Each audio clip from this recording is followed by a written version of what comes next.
back to my channel. I am redoing the video that I did last. I uploaded it to my Mac Mini. And so I went to the downloads, and then I went to downloads to put it over into my Adobe. And at first it was strictly opaque. It was really white. So I really couldn't fix it. When I darkened it, it still looked horrible. And then somehow between there and there, it got where the whole video was messed up. It would freeze and then go and then freeze and lock up. So I'm going to try this one more time. So I'm trying to learn to sit up straight. I've been doing it for years, but failing miserably. But anyway, what I spoke about in my last video was a couple of visits. Very minimal visits. My blackout curtains turned red. I saw beings walking around in TV static. And that's really about it. But the main thing I spoke of was how me and Giuseppe were talking while I was at work. And I went to a full-blown channeling session. And I don't remember how it started. I don't remember everything. All I remember mainly was I was in this trance. I had finished a lot of my work orders, so I was texting him. I don't remember what started it. I kind of went and zoned out. You know how you see people staring off in space and their eyes are really big and they're not blinking, they're not moving. That's what I felt like I was in. And sometimes that's what happens to me. I just kind of zone out and there I go. But I was talking about how I seen his wife. She was there with him. I spoke of I was seeing him in a garden with a rosary, and I said, "Do you have a rosary?" He said, "I have two." I was getting information of my guides or his guides. Sometimes I don't know who or where the information is coming from, but they were saying, with your rosary, go walk in the park. The animals are waiting for you. And I pictured him, before I said that, with a rosary, walking through a park, and I saw like squirrels and all kinds of stuff around him.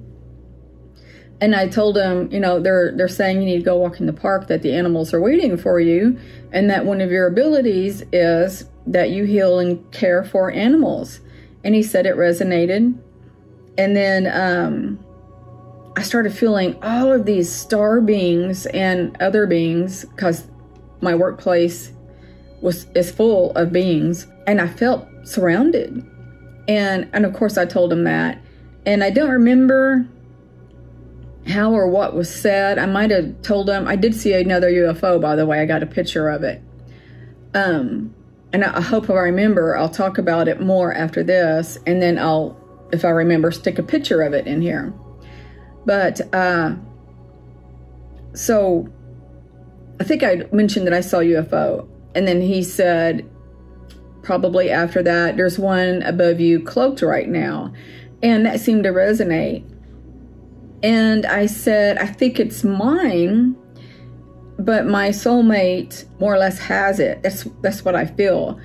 And he said, that sounds about right. I think he said that. I can't remember. There was so much giving and receiving, giving and receiving, that I can't remember. And then we got off on the subject of my soulmate, and I was talking about him. He was giving me information about my soulmate, in which, you know, some I already knew.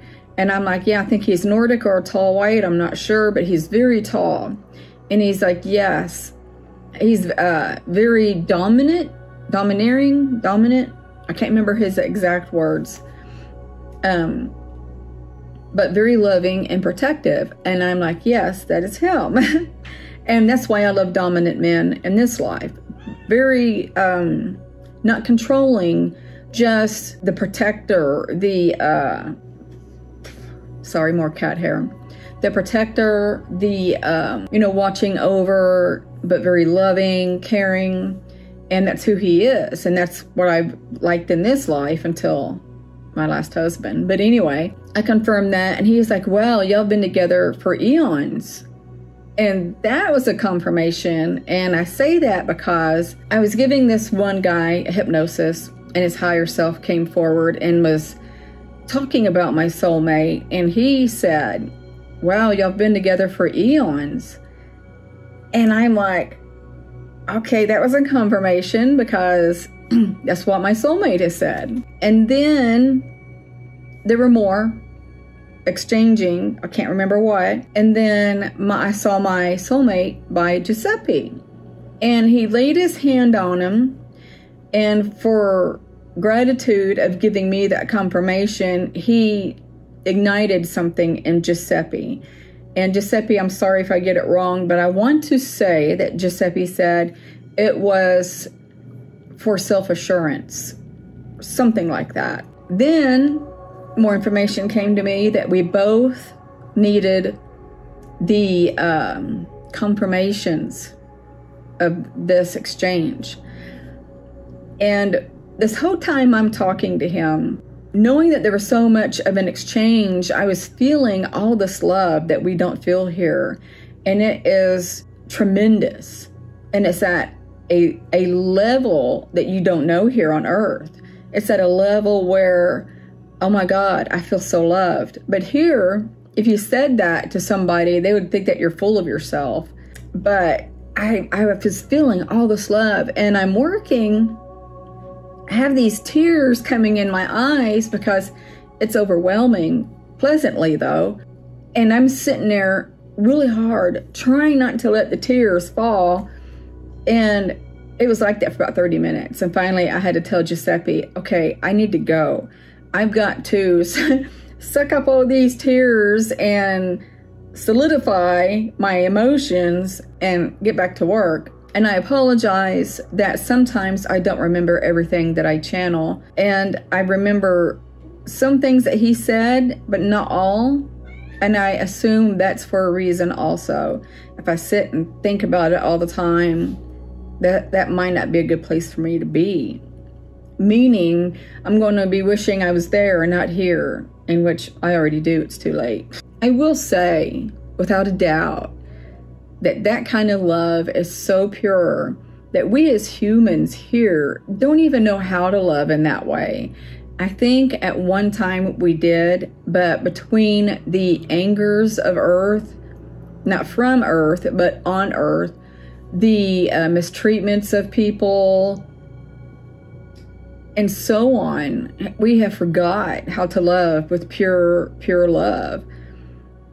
And that all these beings have all of this love that it's almost scary, because you don't feel that here. You really don't feel that here. And I want to add this also while I'm talking about it. I was listening to Earth Files today on YouTube at work, and they were describing the Nordics and the tall whites and such. Mainly those two, I should say. When I was 16, I tried to unalive myself. And I had a NDE. And I hope you know what an NDE is, because I can't say it, but I will say near blank experience. And I remember sitting on this enormous man's lap. I mean, he was huge. And I'm not saying fat. He was huge, like 9-10 feet tall. He had white hair, solid white, flawless hair. There was not an ounce of color in his hair. And even his beard and mustache, white. His eyes were like almost a clear blue, a beautiful blue. And it was like the woman on Earth Files was describing that with this other person who was talking about him. And in this NDE, this man told me, please, you can't you cannot unalive yourself. That is for me to do. And I want to say that is what he said. And for hearing that, I always thought that that was God. I don't think that was God. God is energy, pure energy. He's a being. Don't get that wrong. He's not like a light bulb sitting around somewhere. He is a being. But I don't think he has a body. And I don't think that the man I was sitting on his lap, I don't think that that was God. I think they were trying to give me the interpretation that he was, but I don't think he was. I feel that he was one of my star family members. Who, I don't know. I'm not sure. But even that love was, you'll never feel that here. I want to tell you that I cried when I felt that love. And when I feel the when I feel the love for my star family, I also feel authority. Like, you know, full of wisdom, knowledge, you name it. They were powerful. And when I was talking to Giuseppe and channeling this information, I felt that love. And I was wanting to cry. I got chills all over my body just now. But when I had my NDE, I was in a place where I felt that love. And I cried. Now, keep in mind, I was 16. I cried feeling that love. I cried hearing him talk to me because it was of love. Everything was of love. His eyes, his voice, his breath, the air. You know, everything was love. And I couldn't handle it. I cried hysterically because I could not handle it. It was almost unbearable. And it wasn't scary or anything. It was like an overpowering emotion that I couldn't handle. And I can't wait to feel that one day again. And it makes me happy to know that I am loved in that way. You are too, as a matter of fact. You are tremendously loved. And I'm here to say that I am one that can honestly say that I love a love of its purest form. I'm pretty sure it's because I'm knowing who I am, and I've known who I am because everybody that I have loved in my life, I have extensively, thoroughly, pure, and I never got it back, never, still haven't. And I'm like, come on, you know, I deserve it. Where is it?